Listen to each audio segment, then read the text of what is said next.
when you got back from Korea, did the reality, the discrimination that you faced again coming back to the United States, did it have a particular bitter taste because you had been risking your life for this country? An even more bitter taste, almost an acid base to it. You still had to come to grips with the country still hasn't really changed. The same thing, the troops coming back from World War II, black troops, but it was even frustrating and cause for a great deal of anger. You have to realize in the late 50s, in the 60s, travel across the United States for a black family by auto was a rather difficult experience. One, eating facilities were a problem, rest facilities were a problem. You just couldn't stop and pull off and sleep. I used to, in having to make those trips, several safety precautions. One, a lot of pillows and blankets in the back seat for the kids, because we ain't stopping. Secondly, a lot of greasy brown paper bags. Thirdly, I would wear my uniform.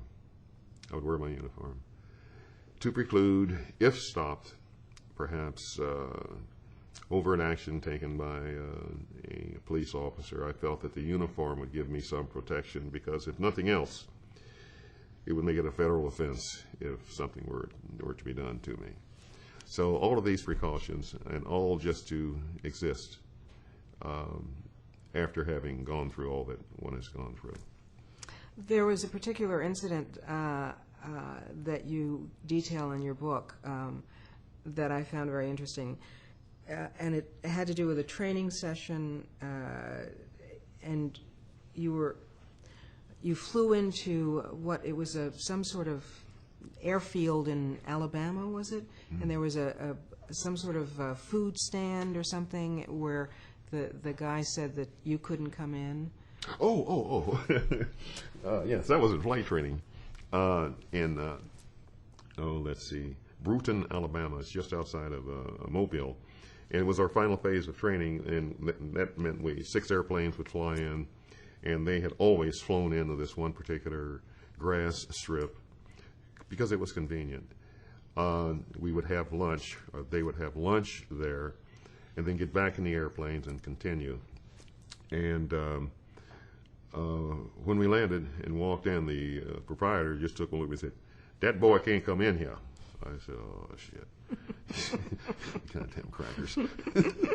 So I said, okay. And the rest of the flight, this perhaps was their first exposure to what discrimination really meant, because a lot of these kids were from upstate New York and so forth. They just had no feel for it. And I said, "Look, you guys go ahead, and I'll sit on the porch and get me a hamburger or whatever and bring it out." And I just sat there fuming, and I asked the instructor, who's a real good guy, and he knew pretty much what was going on, although he was surprised. I said, "Do you mind if I take off last?" And the planes were parked right in front of this shack. Well, the first thing I did was throw the sandwich away, because I knew that if they employed some of the tactics I had employed working in a restaurant before, I didn't want to eat that sandwich.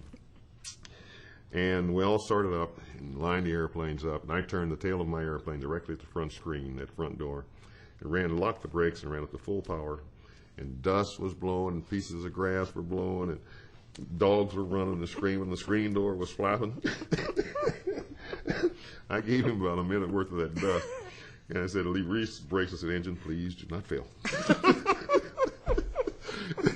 It was really funny. Subsequent to that, another black cadet came into the program. He was about 8 months behind me, and I said, "Ed, when you go to Brewton, Alabama, take a box lunch."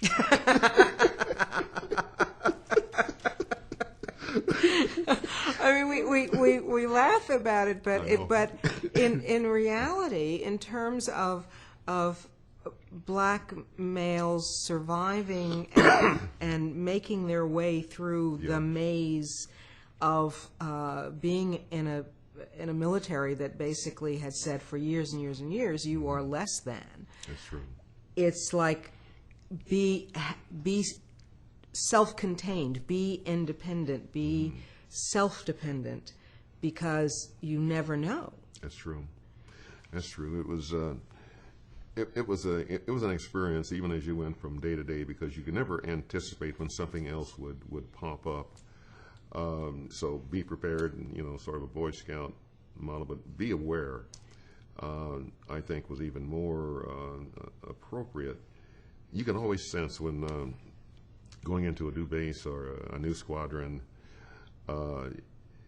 you can almost sense where the problems would come from. In fact, I developed such a sense that with even in overseas, we'd go. My buddies and I would go into a bar, and they'd say, "Okay, Frank, we're the bad guys," because they knew that I'm just constantly scoping and getting vibes from that which I encounter. And strangely enough, as one advanced in rank, it became not less achievable, but the opposition became more sophisticated. And, it's competitive, it's peer pressure and the whole 9 yards. But the higher you go on the ladder, then the more people you have tugging at your legs to pull you off the ladder. And it becomes extremely competitive. It has nothing to do with race per se.